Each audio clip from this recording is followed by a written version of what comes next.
তো গাইস আমি আছি বর্তমান হাটসিংমেরি টু মাইনকাছর রোড এইচএম রোড। তো এই যে আমার পিছনে দেখতে পাচ্ছেন এইচএম রোডের কিন্তু কাম আরম্ভ হয়ে গেছে গা। এই যে এটা হলো পুরান রোড, আর এই যে যাতাহানি বাড়াইবো, এই যে গাছটা আছে না কাটবো আর কি। তো ওই গাছটা কাটে নিয়ে এই রোডটা বানাইবো। আর এই যে দেখতে পাচ্ছেন তল দিয়ে কিন্তু অলরেডি বানাইছে, বহুতখানি বানাইছে, আর ওই সাইডে কিন্তু বাকি আছে।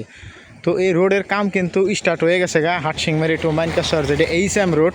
তো সেই রোডের কাম কিন্তু স্টার্ট হয়ে গেছে এবং সেই রোডের ফিতা কাটাও কিন্তু স্টার্ট হয়ে গেছে গা। 13 তারিখে আমাদের ভারতের যে পিএম নরেন্দ্র মোদী আছে, সেই নরেন্দ্র মোদী কিন্তু কোকরাঝার আসার কথা, কিন্তু কোকরাঝার আসে নাই। সে গুয়াহাটির থেকেই 13টা বস্তুর ফিতা কাটছে এবং ওপেনিং করছে। যে ধরনের ট্রেন আছে, রাস্তা আছে, ব্রিজ আছে, তো সেই ধরনেরই কিন্তু 13 তারিখে 13টা জিনিসের ওপেনিং করছে। সাথে আমাদের ডিস্ট্রিক্টের সাউথ সালমারা মাইনকাছর ডিস্ট্রিক্টের এই রাস্তা এইচএম রোড 22 কিলোমিটার 90 কোটি টাকার বাজেটের যে এইচএম রোড, তো সেই রোডও কিন্তু ওপেনিং করছে।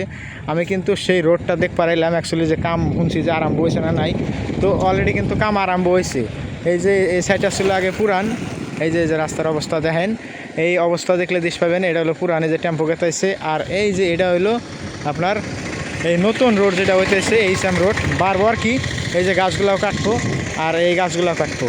তো এই রোডটা বাড়লে আমাদের ডিস্ট্রিক্টের যেগুলো মানুষ এবং আমাদের ডিস্ট্রিক্টের মানুষ যারা যাতায়াত করে গাড়ি দিয়া কিংবা গাড়ি চলায় যারা ড্রাইভার আছে, তারা কিন্তু খুবই খুশি এবং আমরাও খুশি। কারণ এই রাস্তার জন্য আমরা মাইনকাছর থেকে সিংমারি যা হারি না এবং সিংমারি থেকে মাইনকাছর আহারি না।